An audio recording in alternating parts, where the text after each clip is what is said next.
Okay, it looks like we are live. Well, welcome to this next edition of Voices of Video. We are really excited about the opportunity to talk to video experts and founders of companies, engineers, really anybody doing something super interesting in the area of video. And today, I am joined by Szymon Karbowski, who is the CEO of StreamVX. By the way, my name is Mark Donnigan. I work with NETINT. And Szymon, I guess first of all, thank you for joining us. It's great to It's be in pleasure to conversation to with hear. you. Yeah, the pleasure is Excellent. mine. Thanks. Good to be here. Yeah, super, super. Well, I know that we're doing some real interesting things together, our two companies. But today we're here to talk about live streaming in the box. And before we get into the product, why don't you tell us who is StreamVX? The StreamVX, long story short, is a Polish company focused on building the software products towards the video environment. So we delivering products which solves typical issues, or maybe sometimes not typical, the issues which broadcasters or operators, telcos happen to have while trying to deliver or want to deliver the video. Yeah, absolutely. And I know that the journey of your company, you've been at this a little while. So, what are the roots of StreamVX? Were you created to build this solution, or did you get here?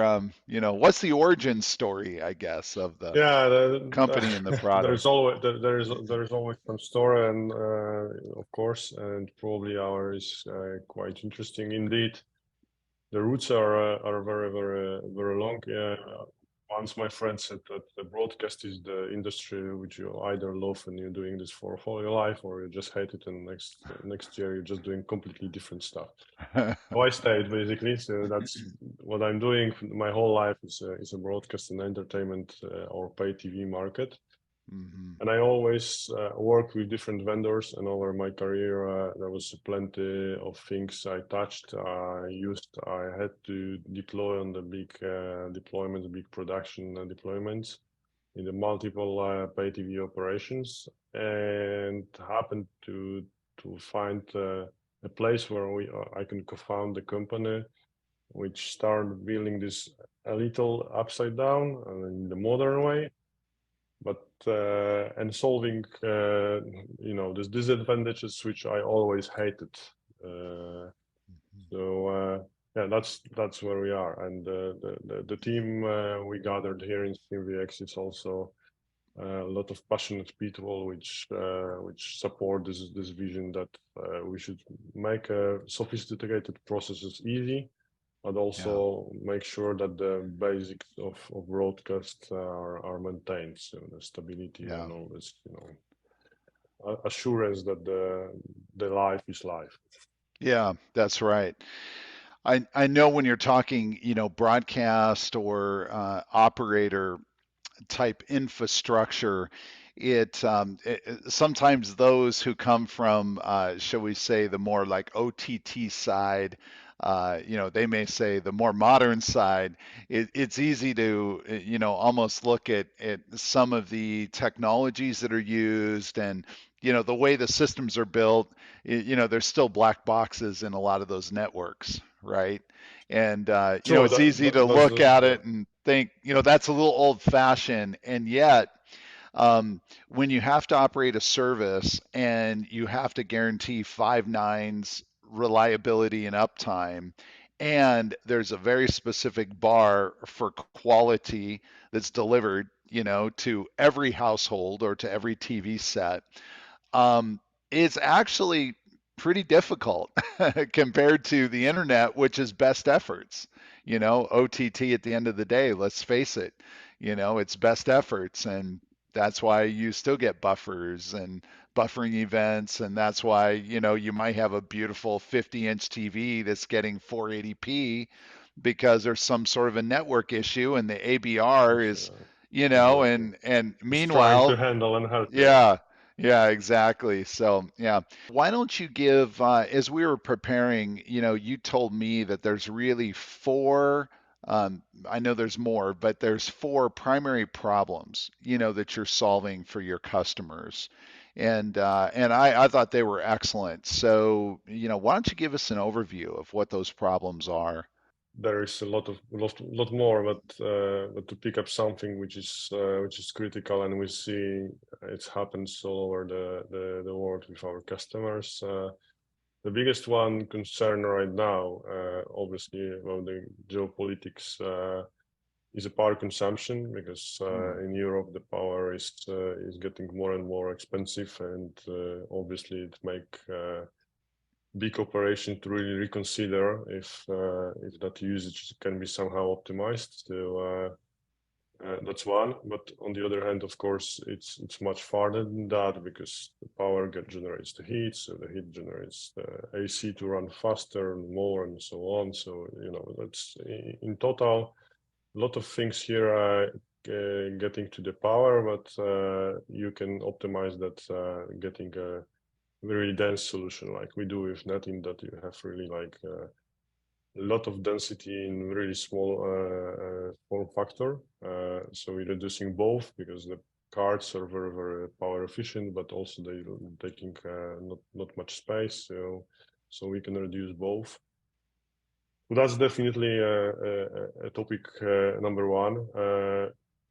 The side effect of that, which is not also very obvious or very popular or very easy to do on the appliances, as you mentioned, is also, which sounds really ridiculously simple, but just the knowledge how the power is used by the device, which we also encourage, because for our products it's pretty basic function to display the usage, power usage, and you can basically see this or attach this towards API to your system to just monitor this constantly, which is again considered as a really basic, but it's not obvious. So usually on the appliance level, you have to do some tricks to do that, and to have this knowledge. So you Definitely actually the provide the power draw of the server chassis, that yeah information we can back to yeah the yeah user? yeah we're doing that, and also yeah we're doing that exactly. Interesting. Huh.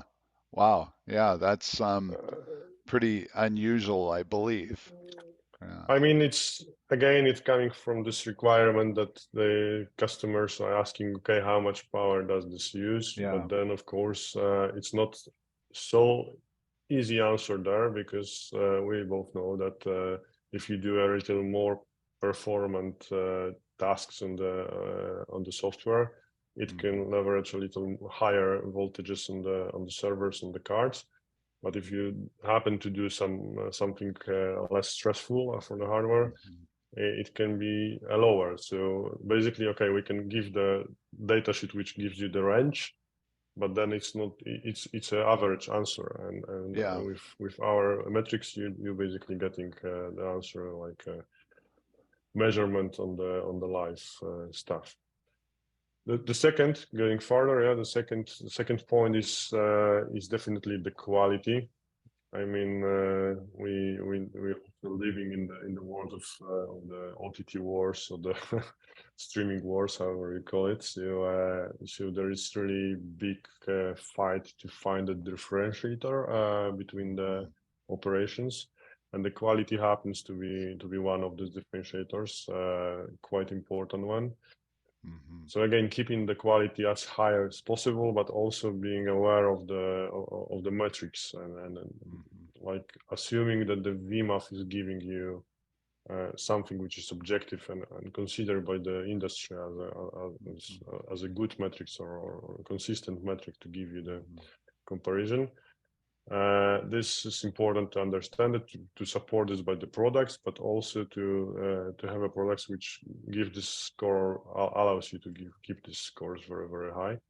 Mhm. And this again pretty obvious metric of the quality, but there are also like latency or stability. Yeah, Mhm. so smoothly going towards next. Latency is very important for the sports we all hate these cases where you have a screaming of your neighbor the goal, and then you see the screen of the guy which is just starting on the other You side of the track. you already know what happened in the play, right? But you haven't seen it yet. Mm. Yeah. Probably worse, Yeah. worst cheating scenario you can imagine. Yeah. So the latency comes here also, in our Yeah. opinion, a big metric for the quality. But again, together with NetInt, it's being squeezed, and we can really touch really low numbers with the ASICs to really push the latency very low. Hmm. The stability, that's something which we're speaking, and I'm encouraging all the time, pushing this towards the very important factors, because we have to remember that, okay, there is a lot of products we deploy in this bridge between the typical broadcast operation and the broadcast going to OTT, because that's also obvious direction that a lot of operators of the pay TV Hmm. want to have a part of the typical broadcast operation moved towards the devices. So Hmm. on the OTT or OTT technologies, maybe not necessarily out of the network, but Hmm. used ABR. But they have this, as you mentioned in the earlier, yeah, they have this attitude of the all black boxes, which are Yes. also very, very stable, clunky and whatever, but they very, very stable. So our Yeah. products moving this towards software are trying to make this nice marriage of the new technologies, which allows you to Yeah. scale fast, scale efficiently, really leverage the density. But then we have to, and that's the basic assumption, we have to be rock solid stable. I mean, Hmm. the life is life and it must go on. I mean, that's the Hmm. most important part in here. I don't want to have a break in the game. I mean, that's Yeah. that's something not going to happen. So Yeah. stability and also redundancy scenarios, because whatever the appliance is and however it's stable is, there is always something, like a Murphy's law says. Yeah? There is always one more bug. Hmm. There is always something to fail, and it can Yeah. be very simple, very sophisticated. So redundancy scenarios comes to stability. That's also very, very important. Again, in our products together with the NetInt, we can do really fancy scenarios, really sophisticated scenarios, which give you this assurance that the life runs on Yeah. whatever happens below, which Yeah. is really cool. And then of course there is this factors with the usability. Yeah? This is really very, very important because we see that okay, the world evolves, and this must be easy, and this must be much easier than previously. I mean, you don't want to make mistakes in the production or make this more sophisticated than it's supposed to be. You have to Hmm. make sure that okay, you can manage this quickly and easily. It should be accessible, and this UX, we can call it right now, and Yeah. appliances was not designed in the times that somebody was discussing UX at all. But still, you managing production, so the stability is important, but you don't want to make long processes or a lot of decisions which puts you in the place where it's easy to make a mistake. That's the part.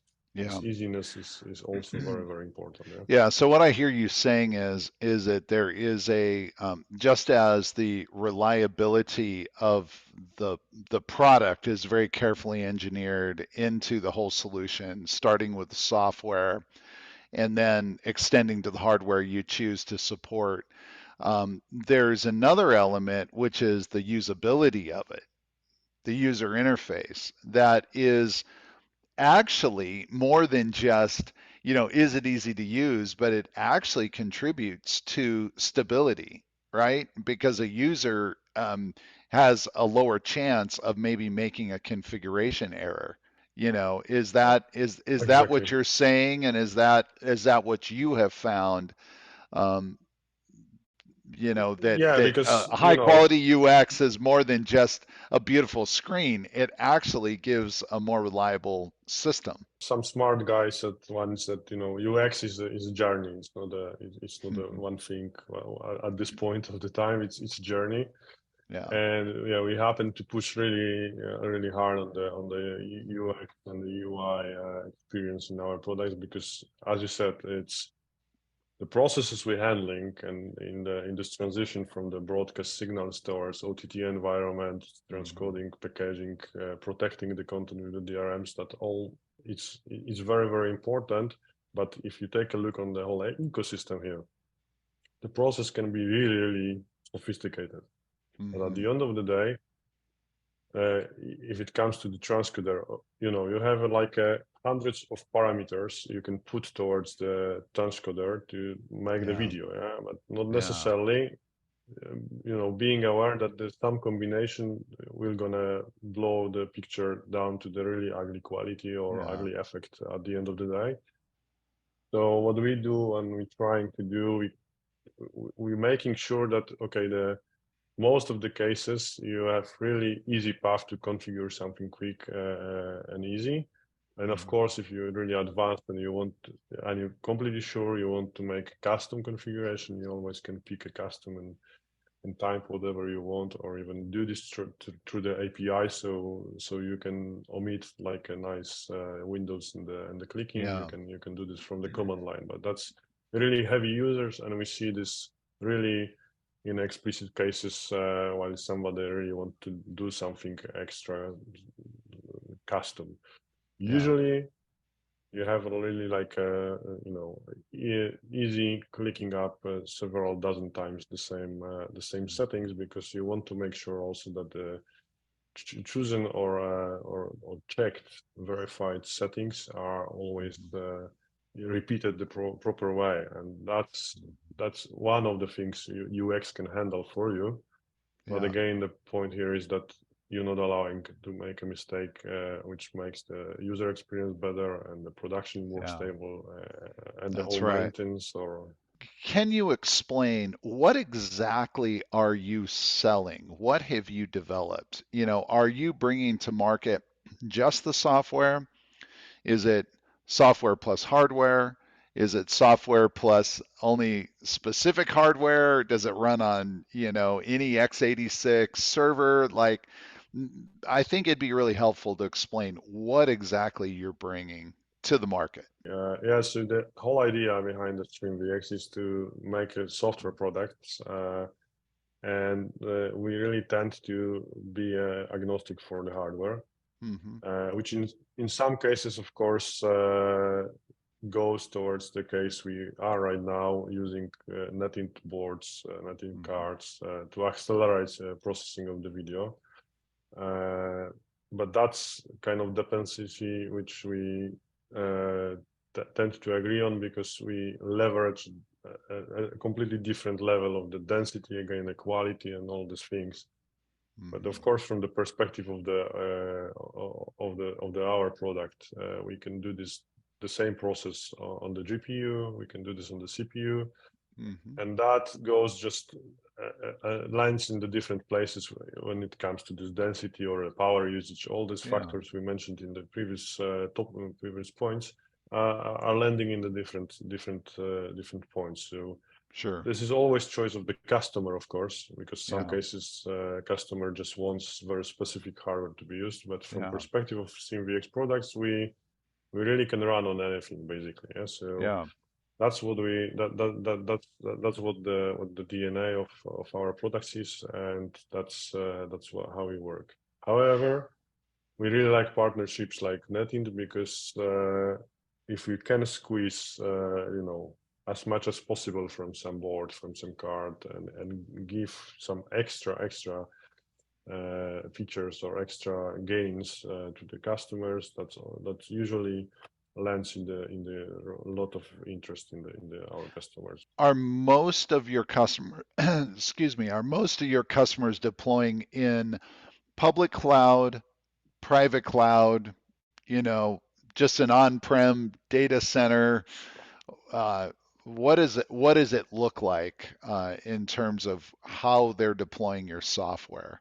I would say that most of them, again, it's broadcast operators or pay TV operators. So usually they own the headends somehow, or some Yeah, server rooms, data centers, however we call it. sure.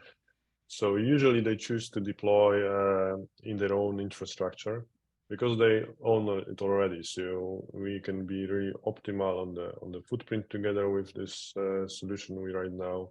Yeah. Speaking about, so we're not really rising this footprint heavily, and adding a few more servers to do swap for the appliances, which was using like several times more. So that's a big advantage. Hmm. But there are some cases where there is a demand for deploying on the private or public cloud, of course. Hmm. Uh, it's just changing. In my opinion, it's never gonna land the big scale operations like like we're powering right now, 300 channels for the four biggest operator in the country on cable. That's not gonna land in the cloud because the traffic throughput towards the cloud and back from the cloud is Hmm. just too expensive to Yeah. sustain the model of the cloud. Yeah. Yeah, that's So right. the one thing is the capabilities because the design and the architecture of our products allowing you to deploy this basically almost anywhere, public, private cloud, local prem. But Hmm. most of the big cases we deployed are local. Yeah, we're definitely seeing the same thing for channels that are streaming, shall we say, 24/7. So true live linear. Um, eh, the cloud effectively, the economics don't work. It doesn't work. You have Exactly. significant, and of course everybody has a different deal that they strike, but you have to consider egress cost, and it's not just the cost of getting the bits into the cloud, it's traversing the cloud and then getting the bits back out. And it's and then the other problem is that if the business is scaling, there's really no economies with the cloud. So the whole idea is, hey, but you can start small, and then you don't have to go make a very large upfront capital investment, by going to the public cloud.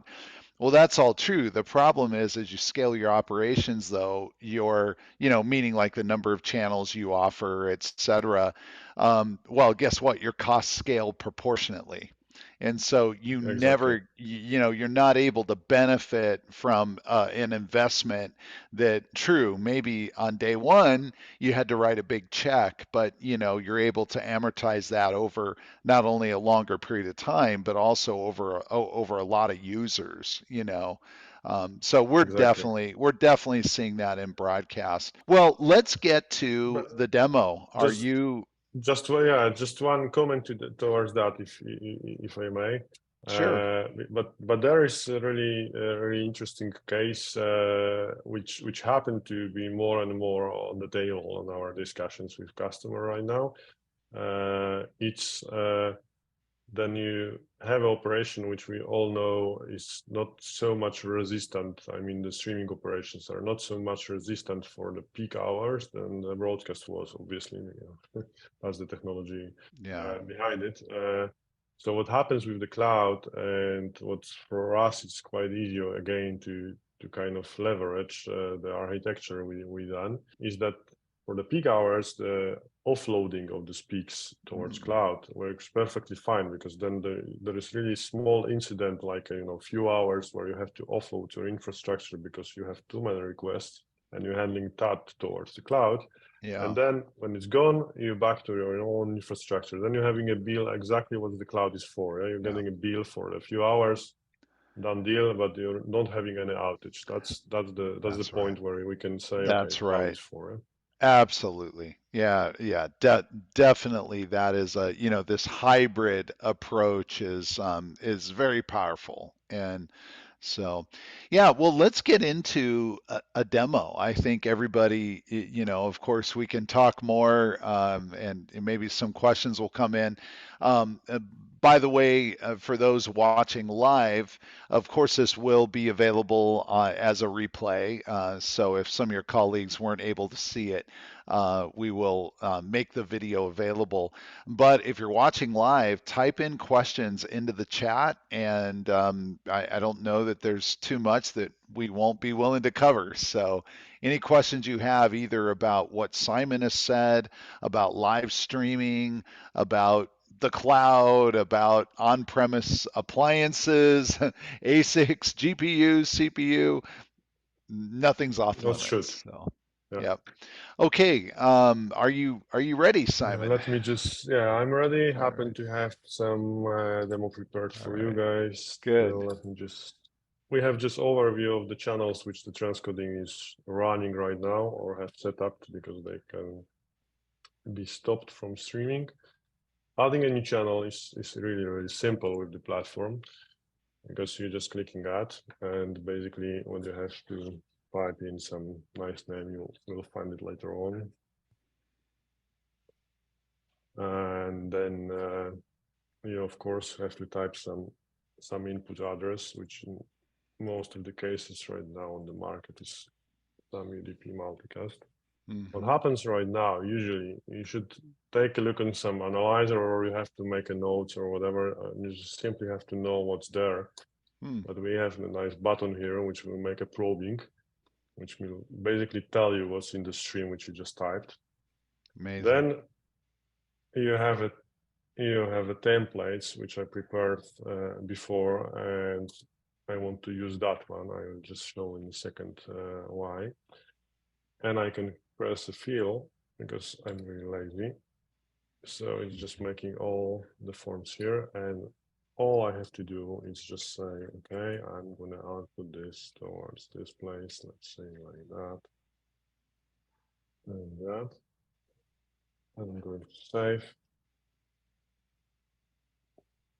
Yep, I see my And it's channel probably, popped up. Yeah, yeah, AOS it's there. exactly here. And because by default, we're not starting it to make sure that you really want to have it on the infrastructure, you just want to start it by yourself. We have a nice notifications there, and here you go, it's running. Of course, you always want to change something there. So let's say I want to output this on the different place. And what happens now, and not always happening, that's that again UX we tend to think it's saving a lot of issues on the operation. What happens? It's just warning you that warns you that the change will take effect, which you literally will restore it. It's just saving the change itself, but it didn't apply it here. You have to restart it, then it's going to be applied. So it's not breaking any production, it's just Got it. and that kind of, I'm not going to go for all that kind of things, but believe me, there is plenty of features like that, which trying to just indicate, okay, are you really sure that you want to spoil your production? Just to make sure that sometimes if you just be in a hurry or you want to make something quick, you're not really doing this, impacting your customers. Yeah. Why adding this channel is so easy is that we implemented something which is not really rocket science. It's a templates, which allows you to define some settings before. But as you saw, adding the channel, I can choose the template very easily. I can, of course, create a template from here, but the thing, you can also create it right exactly in the adding. Yeah. So you don't have to go anywhere else. You're just clicking here, and you can create it by yourself. What you can do with the creating the new template, of course, using the names and changing that typical stuff, you also can type the complete configuration from the scratch. So you're choosing the settings, you're choosing resolutions, predefined, but you can put your own. You can choose all these parameters. But if you happen to start setting up dozens of the channels already, you probably have some of these profiles, so you can load them, not going anywhere, not losing the context. And you can basically browse the settings you like. Let's say I like this one. And the funny part is I can do two things here. So I can share it. So I can use exactly this setting, this profile I'm using, for example, for HBO, I can use it for 11 sports, whatever, Mhm. or HBO 2, maybe better example here. Or I can clone it because I like all the parameters, but I want to change bitrate, for example. So Mm. if I clone it, I'm just making easy copy and I can change one or two parameters, all of them, but I like the Mhm. name or whatever. Or I Mhm. can share it so I'm using exactly the profile I'm seeing. So it's so easy. The nice thing also is that if you have a lot of templates or a lot of profiles, like in here, you can you can change it in line. So you again Mhm.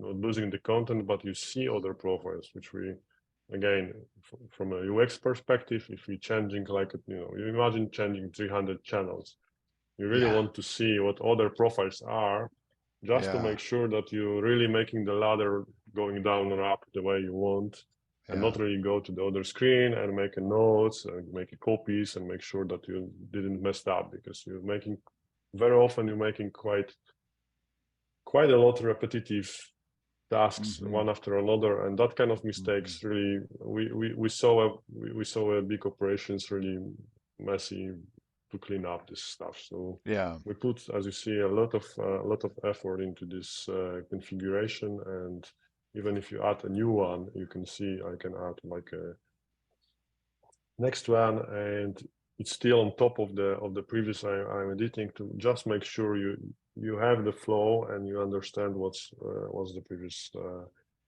task you was doing. The Yeah. same goes Yeah. for the video profiles. Yeah. So you got, I think you got my idea. It's really in mind with the guys which wants to make sure that it's in order and in the process, because when you're That's adding right.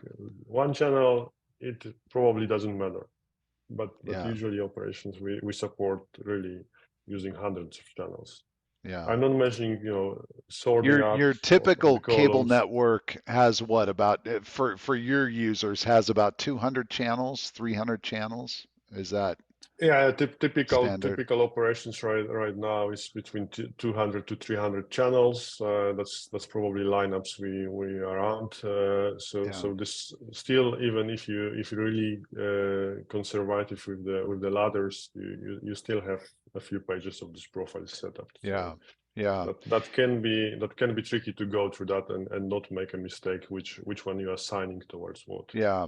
So, Simon, a question came in that I think it's a good time to answer, and that is, what codecs do you support? And then I'll even ask a follow-on question, is what codecs do you support now? And then, what's involved with adding additional codecs? So, as we well know, it feels almost like every couple of years there's some new standard that's being introduced, but maybe not quite that frequency that's being adopted, obviously. But yeah, so what Sure. codecs do you So support?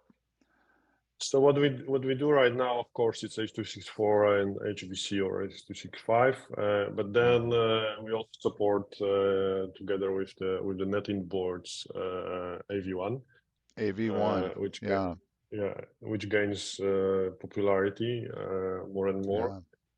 yeah. So And by that's the way, that's AV1 live. I want to make that clear yeah, that's too. not Yeah, exactly, that's not the very, very offline. And important. in general, the design we have here basically doesn't close us to any codecs. So if the boards Hmm. which we use to support or to make the performance of the acceleration better, like in this case netting boards, Hmm. when the netting start to support other codecs or a newer Hmm. codecs and a version of the codecs, the software will simply follow on. Yeah. Yeah, So I would say whatever is below on the hardware, if you have some specifics, we can go there. And the second point, it sounds we have to be clear about it, is of course licensing. Yeah, not all of the codecs are just free to use. So yeah, that also can come with some extra cost or extra paperwork, at least to cover. sure. but that's to be considered. So basically, Yeah. hope That's that for the answers. distributor, and that's independent of the solution. Even if you use an open source codec, you're going to True. have to Yeah. go get Yeah. the appropriate licensing. So, question that that I have as well is this all single bit rate? Do you support HLS? Yeah. So Packaging. Do you have a packaging function? yeah, we have a packaging as a, of course, as a function. It's a separate product in the line.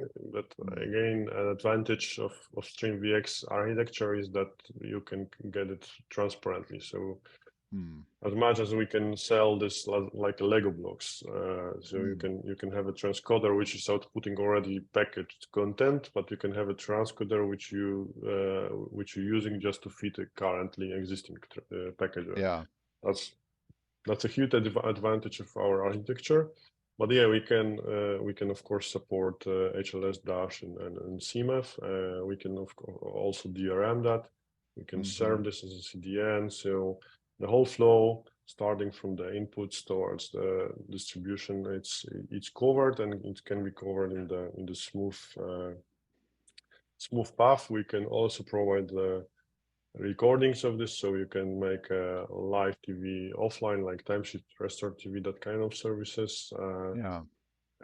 And you can do opposite way with the wizard. We call the product wizard because it's also doing the offline content towards the live channels. And as you see here, because it's I know the topic today is live, but I just show it quickly to just prove the case with the consistency and the UX. We have a transcoder for the VOD here also, Mm. and it's based on the watch folders. But the funny part, or to just again to sustain the case, the Yeah. configuration is exactly the same. So you're choosing the same templates Yeah. basically from the same list. So it's very easy. And then you just, with one click, see all the files which was Mm. processed by this watch folder, or if they are in the process, they are progressing here. So it's as Amazing. easy as that. Now, Yeah, it's very, very quick. can you do live to VOD? So let's say that, I have a live channel, but I want to create a VOD asset. Can you do that? That's exactly what we also can do. It's of course very popular because the tendency how we consume the video content changed. So right now we prefer Mhm. to watch this even the live content, but moved into the time Yeah. while we have a time really to consume it. So yeah, we're doing the time shifted, let's say, content, Hmm. and it's again integrated deeply towards the products of StreamVX. So I'm not having this right now in the demo, but you Yeah. can imagine with the one click, it's just if you happen to have our packaging system, it just simply allows you to show the channels which we're packaging for you, and just setting up how big time frame you want to record, and it's Hmm. just press start and it's done. So Yeah. this again, this Amazing. tendency to make a simple Yeah. few clicks configuration is all over the place. Yeah. Yeah. Well, Simon, we could keep talking for much longer. Probably yes. I'm looking at the clock here, and we've already gone a few minutes over, which is fine. I hope everybody is getting some value. So I do want to open it up. If there's some further questions, you have a minute or two here. Feel free to just put them in the chat, and we'll address them at the same time. If you add comments to the LinkedIn event, we'll jump on and address them. So lots of ways to get in touch with us. But I want to, I think, end with this. I know that we're both very excited about. Okay, good. I see a question that came in, and I'll get to this one. But I know Simon, our two companies have been working together, as you mentioned. You really exist to build the software layer and and bring the usability and the performance, to what otherwise are Lego blocks that are often bolted together with APIs and command line interfaces. But we're really excited about a project that I think we're thinking about, and that is bringing to market more of a full solution, you know, so like a server. Do you want to comment about that? And Yeah, again, we really see the big power into the kind of delivering the end-to-end solution. That's the topic of today called like in one box. Again, mhm, it's the very important part is here. It's still okay. It's a box, but it's not appliance because the hardware is a out-of-the-shelf server. So mhm, there is no specific, I don't know, RAM modules or the drive or whatever. It's just mhm, out-of-the-shelf equipment. The boards from NETINT, okay, they are NETINT boards, but you can buy them freely and you can exchange them freely. There is huge advantage which we didn't mention, but I love it actually. It's touching a little this codecs. Imagine having 408s, which doing H.264 and 5. And then if you mhm. happen to want to have AV1, you're just swapping the card. It's hot, pluggable, and then suddenly you support the technology which is just on the market for live Yeah, content. It's really fresh stuff. You yeah, don't have to exchange the half of your rack, yeah? You're just exchanging a really yeah, small factor board, yeah, and you can do this basically instant. So yeah. yeah, that we really believe in going that direction, that we basically combine our forces, let's say that way, nicely, Yeah. that we make a really fitted solution which you can multiply, of course. But if you just need like a 30 channels, it's a one box. If you need 100 channels, it's probably four boxes. And Yeah. on top of that, all these features we spoke, redundancy, stability, we mentioned that that's really direction which is in our opinion allowing really huge market, huge audience, or Mhm. huge amount of customers, operators, to get into the ASIC encoding transcoding part. Because Mhm. okay, the big guys we spoke about offline about that, yeah, the big guys Mhm. are developing their own ASICs because obviously that's the way you should do this. Yeah. And we're trying to build something which will do this to the rest of For the the of the masses. market, yeah, Yep. for the Yep. masses, Yep. exactly. Exactly. Exactly. Well, that's great. Well, Simon, one last question, and then we will wrap up here. So somebody is asking, can have you integrated, like Chat GPT, or GPT-3, um, into your system so it can create program video highlights automatically? So, and I guess maybe you can comment if there's just some functionality, that can do some Yeah, AI infused. yeah. The trick here, okay, again, try to make a short answer for the long story. Indeed, we have actually we have some product which is designed based around the AI to look for the video patterns into the video, which is more into the advertisement market or the Hmm. metadata enrichment, that kind of places. Hmm.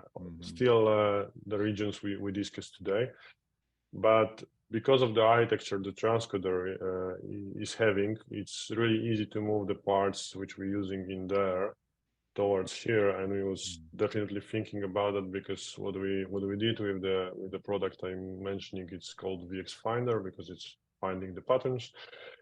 We was working on the project while big operator had a vast library of the VOD assets, and he wanted to simply implement the skip intro and the next episode buttons, but he Mm. had no metadata to support this function.